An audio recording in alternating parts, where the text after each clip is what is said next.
Welcome back to the channel, everybody. Huge Lightning Ridge Black Opal, pure rough, straight from Lightning Ridge and one of my favorite anonymous miners over there. Now, this came in a parcel that was featured on the channel much earlier. You can see the color bar goes to both sides, but we can't quite see all the way around. There were a couple other pieces in the parcel that I was going to use just as little test cuts, and they ended up being failed videos, and you can see why. The bars just it just petered out way too quickly. We didn't know if they were solid bars anyway. This one over here was much better, but you can see here I've trenched along the side there, and unfortunately that color bar didn't go all the way through. But just rubbing it back, you can see that it is a very nice color. So if we get that and better, because these were tiny, thin hairline kind of bits of opal, if we can get that and better on this massive stone, we are flying. Because if we chuck it in the palm of my hand, it's kind of like at the max size for a carving. It's going to take a long time, but we're going to get into it. I'm not too worried about this sand here. It's quite soft. The sintered burr will go straight through that, no worries. But you can see that it's a nice Lightning Ridge seam opal. So step one is just going to be sintered diamond burr, and we're going to go all the way around the edge where we can't see the opal until we do see the opal. Especially over here, I think we'll lose all of this section. So we're going to lose a lot of material, but hopefully the sintered diamond burrs make short work of it. And then from there, we'll reassess and decide on which way we want to try to get it to face. Seems like there's potch on both sides, but with this sand, if it cuts into the bar over here, it might make up our decision for us. So we'll just have to wait and see. But you can see here, that is a nice bit of colour. No warm colours, we're just looking blues and greens, but at least it's in that really dark area. Even though the opal around here is a bit grey, it's just the colour of the actual opal face that's going to matter. That's how you get the black opal. We just need that colour and the black to be together just like this. And yeah, that'll be good enough to be black opal. And a huge black opal if we can get it. Let's dive in. It's into diamond burrs. I'll spin up the rotary tool and we'll just trim the edges and see what we get. And we're off to the races. 80 grit, sintered diamond burr. Just having a look at that bar and deciding which way we'll go. So we'll just go off to the side of it for now. Get started. We'll speed up the process. This carving took a really long time. You can see there me testing the mud. Like butter, disappears straight away. And I'm just peeling back the side here, and already you can see the little strip of black potches coming through, but no colour. And I started getting a little nervous at that. You just want to hit the colour straight away, especially once you start seeing that dark potch. You kind of want to hit the colour very soon after, but apart from that little corner glint, I wasn't seeing much, so I started doing the old tunnelling. So I'm trenching in here and just trying to see where it is that we hit, because it's the black potch. Surely the colour's got to hit sometime nearby. So we'll just jump forward a little bit because it does take quite a long time for me to hit colour, unfortunately. You can see this is still the same spot. Maybe 10 minutes later. Just sitting there, and we've hit this little sandbar, but we keep going deeper, still not hitting the colour somehow. And then there, we just hit it there. So a tiny bit of colour. Nothing too exciting, but that's enough. Stop there and switch over to the other side and just see how this color bar goes, because the other side was a little bit disappointing. So having a look at this other side, just really rough, rugged kind of area. The sintered burr doesn't care. The sintered diamond burrs, they don't care at all. They will blaze through no matter how rough it is. And I'll start showing the damage and wear that I've caused to my diamond burrs with this daily carving. So that'll come up in a future video where I compare it to a new set, but really it doesn't care. It doesn't care at all. And you can see here, another little sandbar just showing in the middle of the opal. Has me a little bit worried, thinking now that there's sand all through the guts of it. But I finally hit a little bit of colour. Well, I didn't expect it to be easy, but this is annoying. You can see where we've trenched in to try to hunt down that colour bar. And the ends were so deceptively clean, but in the middle, we've got this sandbar cutting straight through the guts, and then we've got this one cutting straight through the guts.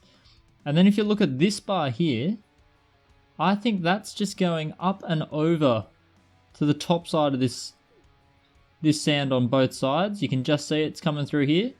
And then if I give it a flip to this one, you can see that this one seems to be going up and over to the other side of the sandbar.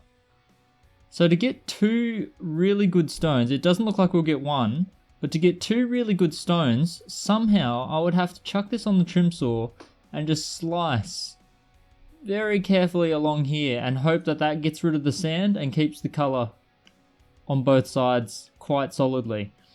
But we're not going to do that. We're going to change it up a little bit, and what I'm going to do is try to keep this all as one big piece, and we'll just reveal this bar to the top here, and we'll reveal this bar to the other side.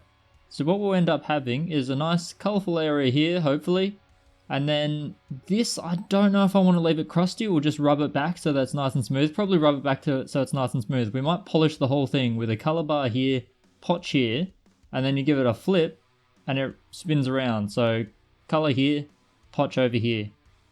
I'm not entirely sure where this one actually ends though, because it does seem to sit on top of this. And I'm hoping this isn't so thick that it's going to destabilize. This part here I'll probably cut off just because it, I don't know, it looks weird, but I'll leave it on there for as long as I can to see that top bar over here. It's going to be a very unusual stone by the end of it if we've got colour on one side, potch on the other, and then flip it over, the colour switches to that side, potch on this side.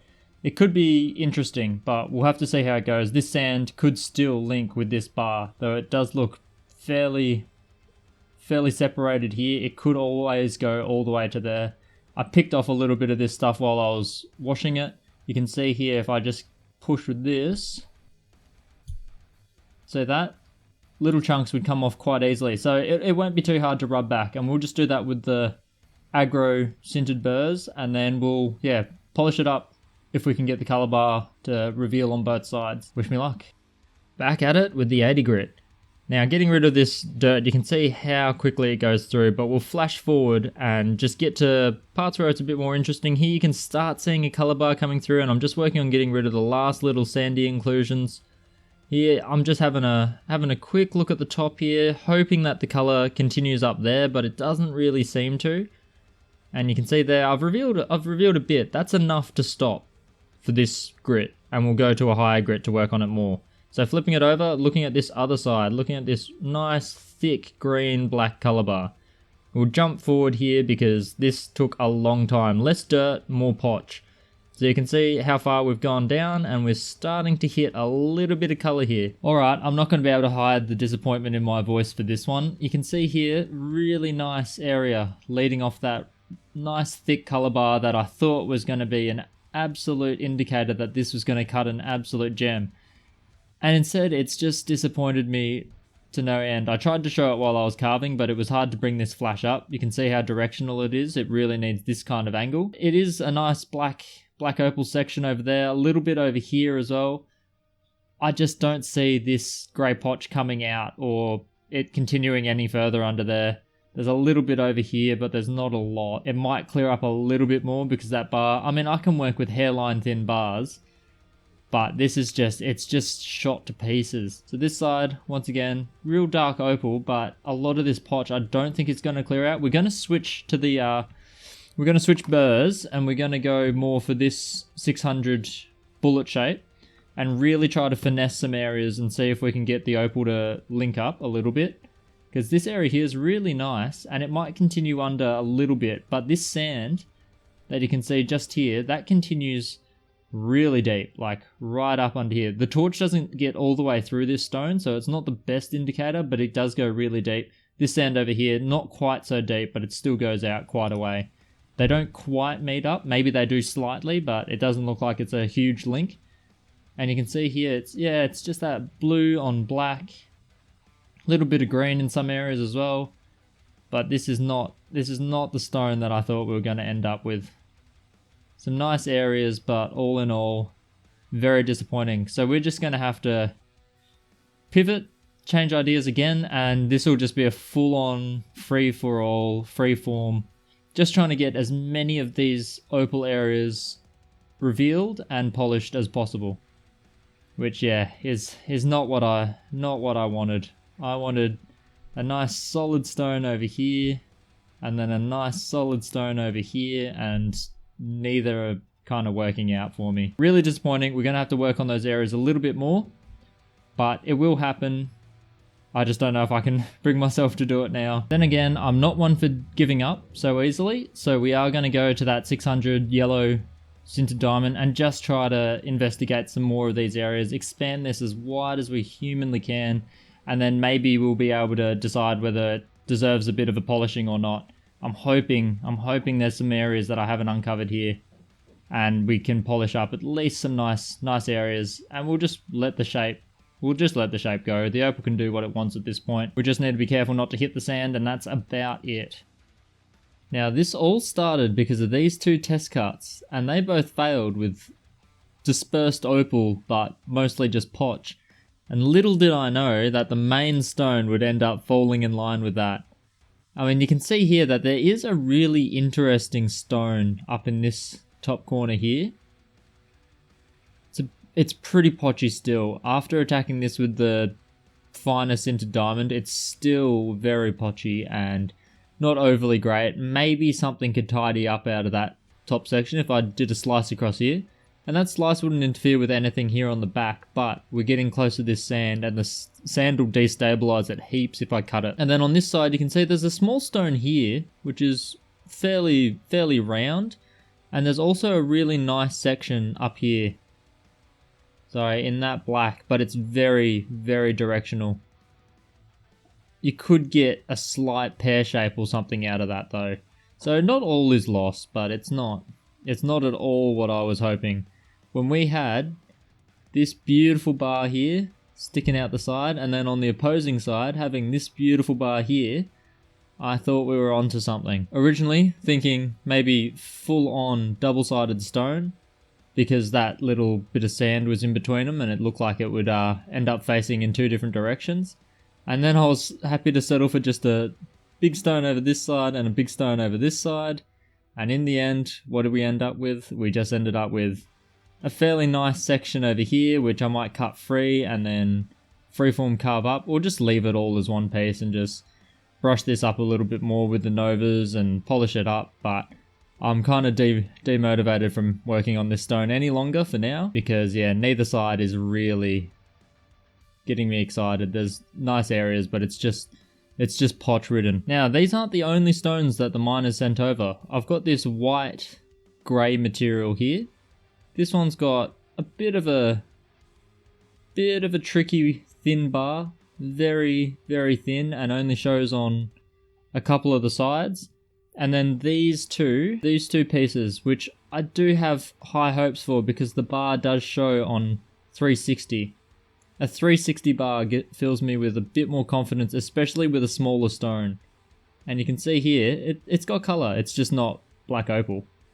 It's not the black opal dream that we're hunting for. But you can see both halves have a fair bit of colour. I've got more money riding on this one. It's got a nice colour bar all the way around.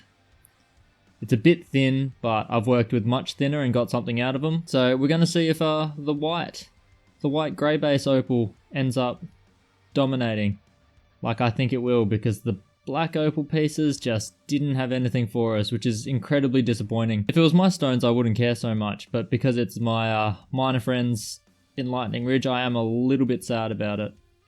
So instead, we're just going to work on these ones. But in the meantime, before I get to those, I am going to go back to doing some fossil opal. Cooper Pedy treats me much better than Lightning Ridge so far in my years of opal carving. So I might go back and do some Belemnites. Well, I've already started a couple. So I'll work on a couple more for Julian, and then we'll come back and we'll play with some white Lightning Ridge. Some grey body tones. And who knows, maybe the opal gods will favour us when it comes to this stuff. It's a bit more like Cooper Pedy, and I have good luck there, so maybe that's all I need. But that's how the cookie crumbles, that's how the opal crumbles, and I will see you guys in the next one, where hopefully we actually get a half decent stone out of it. Not just spend 5 hours and end up with very little. See ya.